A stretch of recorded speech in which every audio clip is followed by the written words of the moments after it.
Bien, donc deuxième table ronde, comment produire du logement abordable pour tous. Donc je me présente, je suis Michel Tadzer, je suis en charge du logement en mouvement à Télécarmonde et j'ai une professionnelle essentiellement consacrée à l'immobilier. Comment produire du logement abordable pour tous? On pourrait y passer un séminaire d'une semaine sans vraiment traiter complètement le problème. Donc aujourd'hui, on va effectivement essayer de donner des éclairages, des idées, des flashs, et vous n'espérez pas avoir une solution définitive dans 55 minutes, bien sûr. Donc, pour cette table ronde, j'accueille Thierry Debrand, président de la FAPI, Fédération des associations et des acteurs pour la promotion et l'insertion par le logement. Bonjour. Marianne Louis, directrice générale de l'Union sociale pour l'habitat, USH. Eric Liez, à côté PL du 20e arrondissement de Paris. Et Lionel Pancrazio, administrateur mandataire d'Habicop, Fédération française des coopératives d'habitants, donc on a déjà évoqué, par Isabelle, et sur lequel on va revenir. Donc j'ai prévu d'organiser en 8 questions. Vous allez chacun répondre à 2 questions successives en essayant de se tenir dans les 3, 4, 5 minutes. On est entre nous, je pense que ça devrait bien se passer. Je commence par Thierry Debrand pour ouvrir ce débat, effectivement, avec une question stratégique qui a effectivement aussi été évoquée tout à l'heure, esquissée. Le DALO, quand on pense DALO, on pense parc social, et quid de la mobilisation de l'immense potentiel du parc privé par rapport à cette question?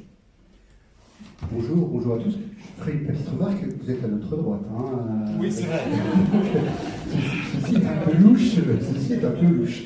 Non, voilà. Merci de nous accueillir, et je pense que pour la fédération que j'ai l'honneur de représenter ici, nous sommes très contents d'être à cette assemblée générale. Je pense que ça fait partie des grandes lois, DALO, SRU, la loi Besson. On a eu le malheur de connaître le départ de Louis ces quelques jours, et je pense qu'on était dans un momentum, il y a 20-25 ans, qui a produit des résultats et qui produit des résultats. Moi, je ne suis pas quelqu'un, c'est peut-être pas suffisant, mais ça produit des résultats, et je pense qu'on serait très fiers et très contents d'être de nouveau dans le même momentum, et je crains qu'aujourd'hui et demain, encore pire, nous ne soyons pas dans un moment où le droit au logement, le droit des gens en difficulté, des plus modestes, soit la question de la production, et c'est, je pense, que repartir sur ce qu'a dit Isabelle tout à l'heure. Le parc est principalement constitué, c'est-à-dire que c'est un parc qui existe, et il y a la question de la transformation du parc privé de fait. Parc privé de fait, dans la bouche, je ne veux pas dire le parc indécent, le parc des copropriétés dégradées, mais de dire que si on veut aller un peu plus vite, il y a besoin d'une mobilisation du parc privé pour accueillir les plus modestes. Une fois que j'ai dit ça se heurte à ce qu'on a vu tout à l'heure sur la financiarisation de l'immobilier, où le petit propriétaire comme le grand cherche à avoir une rentabilité toujours plus importante de son patrimoine. Et aussi, moi je rajouterais peut-être par rapport à l'analyse qui a été faite tout à l'heure, un degré d'acceptation de l'autre qui est peut-être de plus en plus en diminution dans nos sociétés, où l'altérité, celui qui est différent, le nouvel arrivant est moins bien accueilli peut-être dans certaines zones que précédemment. Et donc voilà, la mobilisation du parc, et donc on a des acteurs, et je représente une partie de ces acteurs-là, parce que la FAPI, ce sont des associations qui accompagnent, qui gèrent et qui produisent du logement, souvent dans des toutes petites unités, pour en faire du logement social ou très social. Donc, social, très social, en production, c'est la maîtrise d'ouvrage d'insertion. On ne se compare pas à l'utilité de l'USH et des bailleurs sociaux. La crise du logement se résoudra par la production massive de logements social et très social. Nous, on résout des crises du logement. Voilà, donc nous sommes dans cette dentelle très, très particulière. Et aussi, on a la captation du parc privé. Je pense qu'il y a un champ entier de captation du parc privé.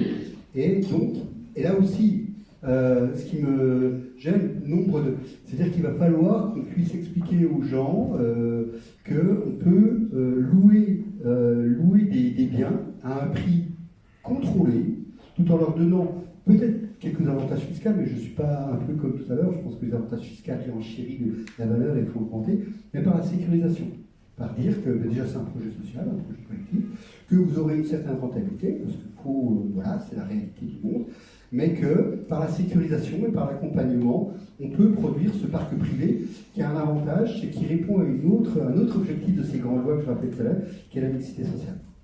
Et je crois qu'il faut qu'on remette le débat de la mixité sociale en devant, et la mobilisation du parc privé, qui fonctionne, je pense que ça fonctionne. On trouve des propriétaires qui nous louent des logements, bien sûr, il faut de la subvention de l'État. Mais quand on regarde le montant de subvention, et vous avez rappelé tout à l'heure les 50 000 euros pour faire un Pinel, et un Pinel mal placé à 50 000 euros, ça coûtera toujours plus cher financièrement et socialement que 35 ou 40 000 dans de l'intermédiation locative pour des publics qui sont souvent d'ailleurs. Ce qui veut dire que les outils existent, mais que ça ne va pas assez vite et assez fort. Alors qu'est-ce qu'il faudrait faire pour accélérer ? Les outils existent. Il y a déjà il faudrait plus de logements à l'intermédiation locative. Donc ça, c'est le plan logement d'abord 1 et le plan logement d'abord 2. Plan logement d'abord 3, on est quand même assez inquiet. On était avec Marianne à une réunion hier du CNH. Je me suis exprimé en disant qu'il manquait peut-être une ambition très sociale. Il y a des marqueurs sociaux et je pense qu'on est assez attentif à ce que Monsieur le ministre ne nous ait pas encore reçu, nous, collectif des associations unies, nous, associations, sur une nouvelle dynamique du plan logement d'abord 3. Donc, et l'intermédiation locative, comme les pensions de famille, comme les résidences sociales, comme les foyers, font partie du plan logement d'abord 3, et ça manque.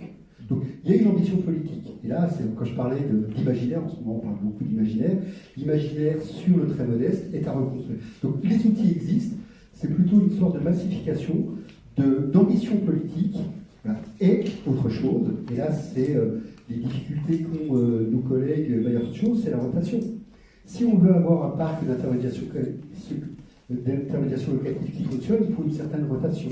Pourquoi ? Parce que les gens installent, ils ont des vies, les logements se construisent, les vies se construisent, se déconstruisent, et là, quand même, la voie de sortie des gens en intermédiation locative, c'est le parc social. Et je crois que la plus grande crise du parc social, et c'est pas de leur faute, c'est les marchés qui valent ça, fait qu'il y a plus de la rotation a été quasiment divisée par 2 en 10 ans dans le parc social. C'est l'effet le plus majeur sur l'offre sociale, c'est la diminution de la rotation. La baisse de la croissance du parc immobilier joue, mais la baisse de la rotation, c'est encore Isabelle qui disait, c'est vraiment le facteur. Donc les outils existent, c'est une ambition politique et des moyens financiers, mais qui coûteront toujours moins cher que des Pinel ou d'autres défiscalisations qui existent. Merci beaucoup.